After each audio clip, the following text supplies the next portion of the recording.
Hey guys, so we're looking at the 22 conversion from CMMG.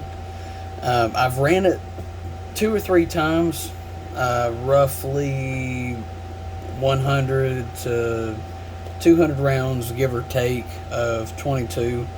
I've tried cycling some of your other types out, your short, and um, between all of them, your standard 22 long rifle is going to work the best.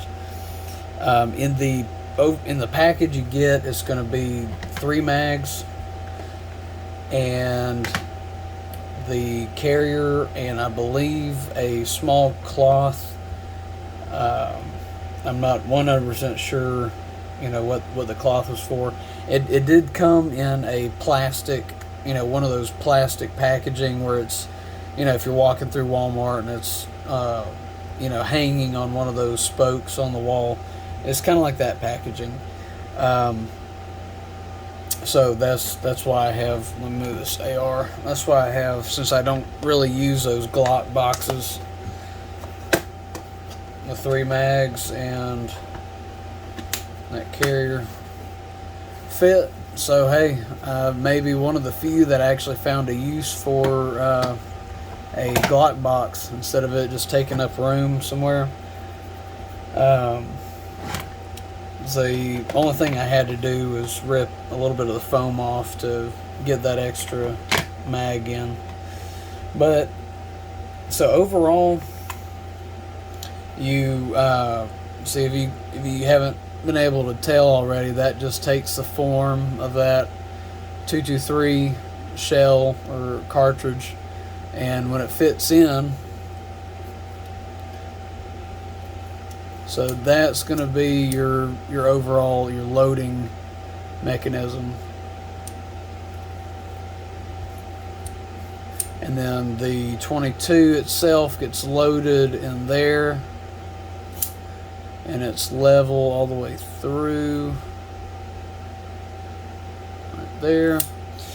All right, and then, so just in case someone bought it and they don't know how to put it in, I'm not sure which one would have said that, but I'm sure it's been said by he and she before. One of the easiest ways, just go ahead and pop that pin out, the rear pin. You don't really have to do this pin. Just make sure you don't, contort it or put a lot of tension just on that pin. Go ahead and open it up, pull it back, and then once you get out to a certain point, this won't go out any farther. Then once it stops, the easiest way, just go ahead, pull your carrier out, boom, and then have it like that. Insert it in like so.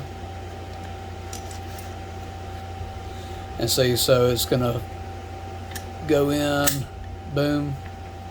Let me see if I can get a little bit better view of it. So that's what it looks like in. Go ahead, close it shut, pop the pin back in. Go ahead, cycle. Let me go to this side.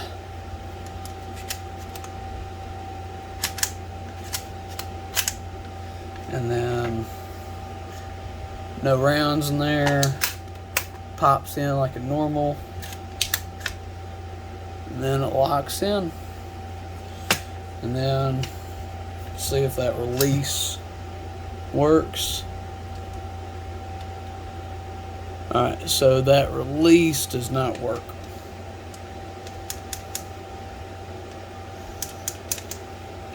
So that's probably going to be the only downside to it.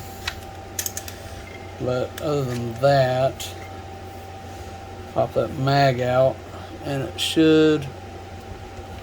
So there's actually enough tension that trying to release the mag, there it goes.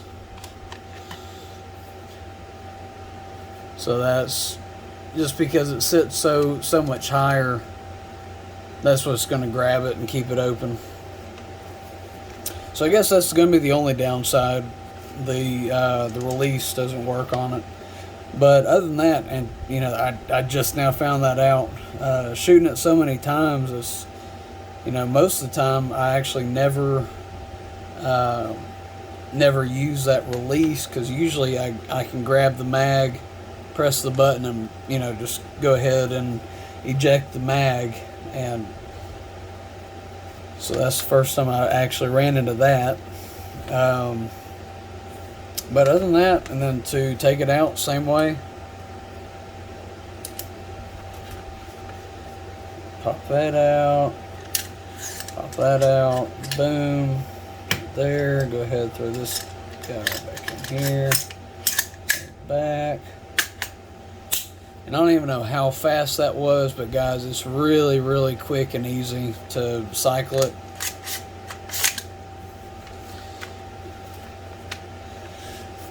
Go set this right here.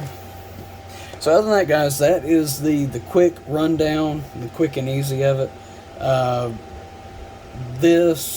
I've seen these on sale for about $1.80.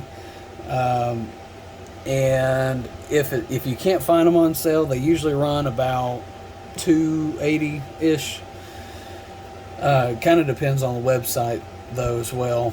But other than that, that's the down and dirty of it. I'm sure I can easily get a video here soon of it actually running. In everything. The only issue I've had is if it's not cleaned and especially lubricated on the inside. Occasionally you can get a stuck shell within that chamber, and yeah, you can easily pull it out, but every once in a while it'll trip up and you'll get one stuck. That is, in my experience, the only time was when I ran it dry. After I cleaned it up, lubricated, ran a small cloth with a little bit of oil through it, I did not have an issue, and that was about a 200 to 300 round session. Didn't have any sticks or anything like that. But other than that, guys, it gives a really good option.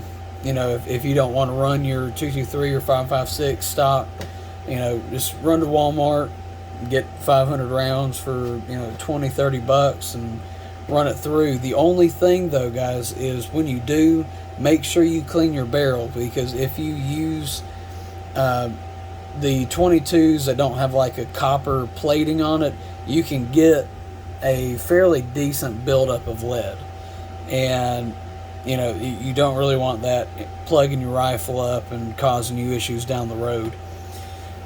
So just keep an eye on that. That's the same general rule of thumb for any kind of lead ammunition. But other than that, guys, hopefully that was a little bit of insight if you haven't seen any reviews on it yet. But coming to the end, if some of this content is what you're looking for or what you're interested in, please run down in that comments.